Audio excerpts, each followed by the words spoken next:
It's 2018 and there's less big games to talk about, but plenty of good ones. Red Dead Redemption 2 sought to immerse players in a stunningly detailed Old West, and Insomniac gave us a truly amazing Spider-Man game. In smaller games, Celeste had tight platforming and a moving story. Donut County was a stilly little game about a small town of animals menaced by a hungry hole. Overcooked 2 was better than the first one, but I'll spare you the details. I didn't pick a smaller game this year.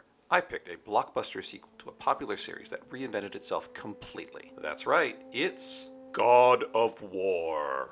Kratos is a character with history. Over the course of his previous games, he ran a crusade of violence and rage through the Greek pantheon that left nothing behind, and the ending felt pretty final. This game manages to find the perfect angle to build on all of that. Kratos is older now. He's still angry, but that rage now lies beneath a sense of sadness and regret. Voice actor Christopher Judge masterfully conveys the complex emotions Kratos struggles with throughout this game, and it all feels so much more mature than the younger, more shouty Kratos. That gives this game some emotional depth it needs, because this is a story about grief. We catch up with Kratos just after his wife dies for unknown reasons.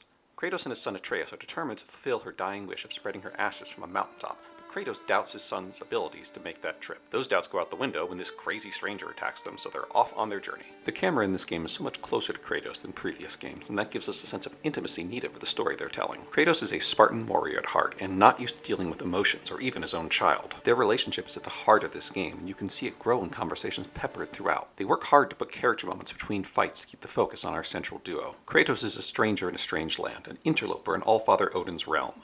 Norse mythology feels so strange and esoteric here, and they really lean into it. We get the highlights like Yggdrasil, the Bifrost, and Jormundur, the World Serpent, and the stranger turns out to be the invincible Boulder. Kratos' constant indifference to all this madness is amusing, and Atreus is often the only one who knows what's going on. We hear a lot about Odin and Thor. Their past actions hang over the story, but they do not appear in person. Combat has been completely reworked. The Blades of Chaos are gone, replaced by the Leviathan Axe. This thing is so much fun to use that I don't even mind. I love the way you can throw and recall it at will.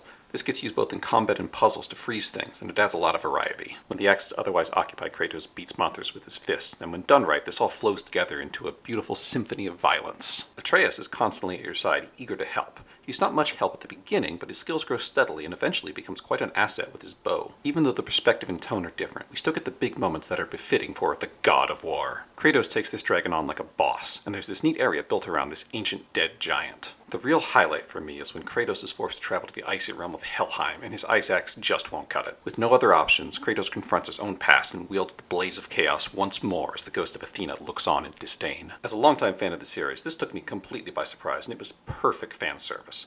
I would have been happy with just the axe, but bringing the blades back really made the game feel complete. And I haven't even talked about all the RPG mechanics they added to the optional open world exploration. God of War is a game that doesn't just honor its own legacy, it manages to bring depth to the bombacity of the previous games by handling them with thoughtful maturity. And that's what makes this my game of the year.